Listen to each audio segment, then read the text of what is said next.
I posted a reel on my Instagram. I would love for you to go check it out. I posted a reel on my Instagram Saturday, and I noticed that, as I don't know how many of you follow sports. I'm not really a big football fan. I'm a basketball girly, but I was very captivated by the story of Shedeur Sanders and Deion Sanders' son, who, getting drafted and just that whole experience. And he shows up as a very confident young man. He knows who he is. He knows whose he is. He knows what he brings to the table. And he has no problem advocating and letting you know, this is who I am. And so he went through some adversity in the process and wasn't chosen as high as he should have been chosen, right?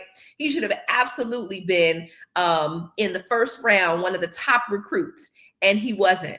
And so everybody was kind of like, what is the NFL doing? What's happening? Are they punishing him for who he is and who he's connected to and being great? And I saw a lot of people, especially believers, in the comments saying, well, this is God humbling him. And so I did a reel, and I'm not going to rehash the whole thing. I want you guys to go watch it. But I basically said, what definition of humility are we using? Because I think that we've been taught and we've been made to believe that humility is thinking of ourselves as low, when that's not humility. Humility is, I am clear on, I don't think greater of myself than I should, but I don't think lower either. I have an accurate assessment of my strengths and weaknesses. I know who I am, whose I am. I know what I bring to the table, and I can be okay articulating that.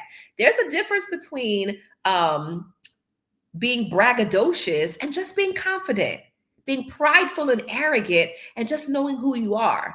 And I feel like when I saw those comments, I was so grieved, because I said, so many of us believe that in order to be holy, we have to think lowly of ourselves. And that's not accurate. We don't have to think we aren't anything. We need to have an accurate self-assessment and know, no, I'm great. I'm amazing, because my Father created me. What do I say about his creative power and genius and ability when I say me, one of his creations, really isn't that good? And every time you affirm that you're not enough and you're not that good, you are saying, God, you didn't do a good job on me.